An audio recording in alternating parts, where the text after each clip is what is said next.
अस्सलामुअलैकुम वरहमतुल्लाहि वबरकातुहू। हज़रात, पहले जो ये नीचे वीडियो है उसको देखें। आपको मालूम है कि बंगाल के मुर्शिदाबाद में बाबरी मस्जिद की तामीर चल रही है।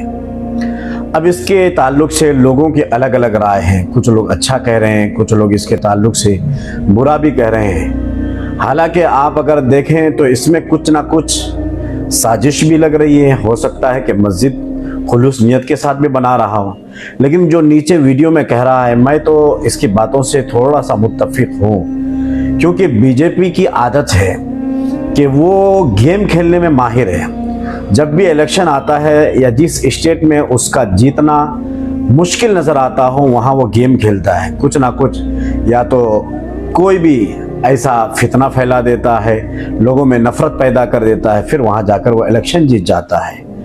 हुमायूं कबीर जो मुर्शिदाबाद में बाबरी मस्जिद को लेकर बड़ा सरगर्म है और बाबरी मस्जिद की तामीर करा रहा है, ये अब क्या मतलब है, अल्लाह बेहतर जाने इसमें राज क्या है।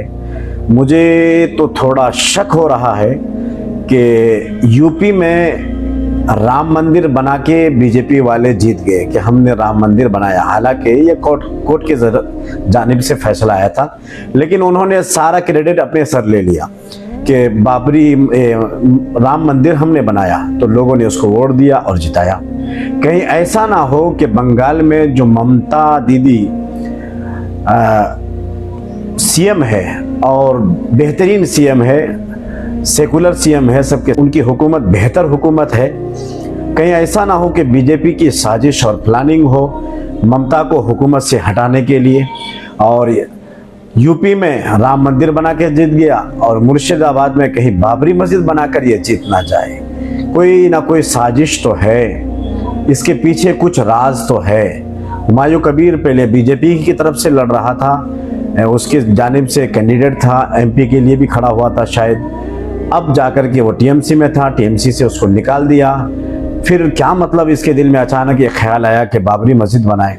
हालांकि आप देखें कि ठीक है, बाबरी मस्जिद को शहीद किया गया, ये सदमा हम कभी नहीं भूल सकते। 6 दिसंबर हमारे लिए ब्लैक डे है, हम उसको मनाते रहेंगे और अपनी नस्लों को बताते रहेंगे कि ये दिन हमारे लिए अच्छा नहीं है। इस दिन में हमारी बहुत बड़ी मस्जिद को शहीद कर दिया गया।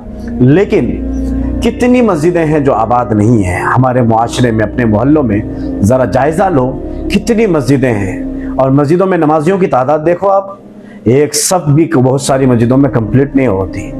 तो इन मस्जिदों की फिक्र तो है ही नहीं, या जो मस्जिदें पड़ी हुई है जिसमें कोई आबाद करने वाला नहीं है, उन मस्जिदों की कोई फिक्र करने वाला नहीं है। खैर, मैं अपनी राय बताया, कोई ज़रूरी नहीं कि मेरी राय सही हो, आप भी अपनी राय बताएं। और आप क्या इत्तेफाक रखते हैं, बाबरी मस्जिद बनना ये मुसलमानों के लिए सही है या नहीं है, कमेंट बॉक्स में ज़रूर बताएं। बीजेपी वाले एक कलकत्ता में, अब वेस्ट बंगाल में इलेक्शन है, उसमें जीतने के वास्ते उनके पास क्या भी पैंतरा नहीं है। अब क्या करना कर को बोल को क्या करे। ये कमिश्नर था, वो कमिश्नर का नाम हुमायूं कबीर, क्या चंदनपुर का कमिश्नर है ना। क्या करे, बीजेपी की रैली में 3 जन को गोली मार डाले बीजेपी वाले को, तो इनको सस्पेंड कर डाले। सस्पेंड करे के बाद बीजेपी का अमित मालविया भी विजयवर्गीय कर को ही, इन 2 जने बुला को इनको क्या करे, एक काम कर, तुझे हमें फिर से ड्यूटी देती, हमारे वास्ते काम कर, हमें बीजेपी से तुझे एमपी की टिकट देती करके बोल को वो कमिश्नर को क्या करे, सस्पेंड रिजाइनिंग करा को आईपीएस लेवल के ऑफिसर हुमायूं कबीर एमपी की टिकट दिया। एमपी की टिकट बीजेपी से खड़को, बीजेपी से लड़े, इसमें बाबरी मस्जिद बनने का प्रोग्राम डाल रही। किसके साथ मिलकर, अमित मालविया भी, कैलाश विजयवर्गीय और 3-4 जने के नाम है, इनके साथ मिलकर एक प्रोग्राम डाले। क्या कहता, बगैर मुद्दे के लड़ नहीं सकते। कलकत्ता बहुत अलग हिसाब की बस्ती, वो वहां जाकर कैसा मिले वैसा मुद्दा, कलकत्ता केरला में किसी का चलता नहीं वैसा बना रही है ना। क्या मस्जिद के साथ साथ गेस्ट हाउस, हेलीपैड, हेलीकॉप्टर आकर ऊपर उतरने, यूनिवर्सिटी, मेडिकल कॉलेज, 3000 आदमी के बेड के साथ हॉस्पिटल बन रही है को बोल रही है, जिसे किसी भी परमिशन देते नहीं। ये पूरा बीजेपी का प्रोग्राम। तू जाको बन, हमें गिराती है, बन गया के बाद गिराती है, गिराए तो वहां हिंदू मुस्लिम कम्युनल क्लैश होता है। चंदा ली, कई को नहीं चंदा नहीं लिए तो क्या होता बोलो, आदमियों के दिला में बात आ जाती है, नहीं मालूम होना बीजेपी कर रही है ये करके बोल का।